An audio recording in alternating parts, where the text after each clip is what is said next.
1990, 2002, 2006, 2014, 2018 et maintenant 2022. Le Costa Rica va donc disputer sa 6e Coupe du Monde au Qatar. Auteur d'un parcours surprenant pour sa première participation en 1990, l'équipe de Costa Rica atteint le 2e tour de la compétition. Elle va faire mieux en 2014 au Brésil où elle termine première d'un groupe comprenant 3 anciens champions du monde, l'Uruguay, l'Italie et l'Angleterre. Les Costariciens battent la Grèce en 8e de finale et atteignent pour la première fois un quart de finale de mondial. Mais ils vont être éliminés par les Pays-Bas après la séance de tir au but. L'équipe du Costa Rica est surnommée la SEL, diminutif de la Seleção en français, la sélection. Les joueurs de l'équipe du Costa Rica sont quant à eux surnommés les Ticos. Pays d'Amérique centrale, le Costa Rica est une république unitaire ayant un régime présidentiel. Ancienne colonie espagnole, le Costa Rica est recouvert d'une forêt tropicale humide et situé entre la mer des Caraïbes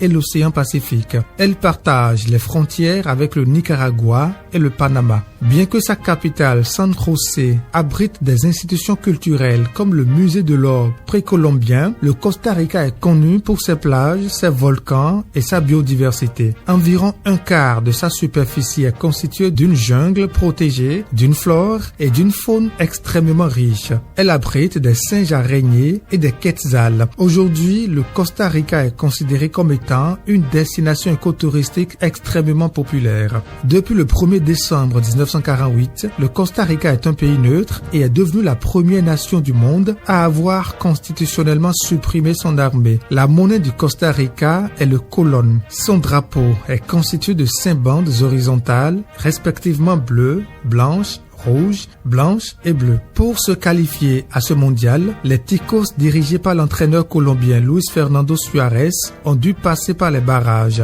Ils ont décroché le 32e et dernier billet qualificatif de ce mondial en battant la Nouvelle-Zélande 1-0 grâce à l'ancien attaquant d'Arsenal, Joel Campbell. Les coéquipiers du gardien Keylor Navas disputeront leur 3e mondial consécutif. Les Ticos vont devoir valoriser leur place durement arrachée dans un groupe E très élevé aux côtés de l'Espagne, de l'Allemagne et du Japon.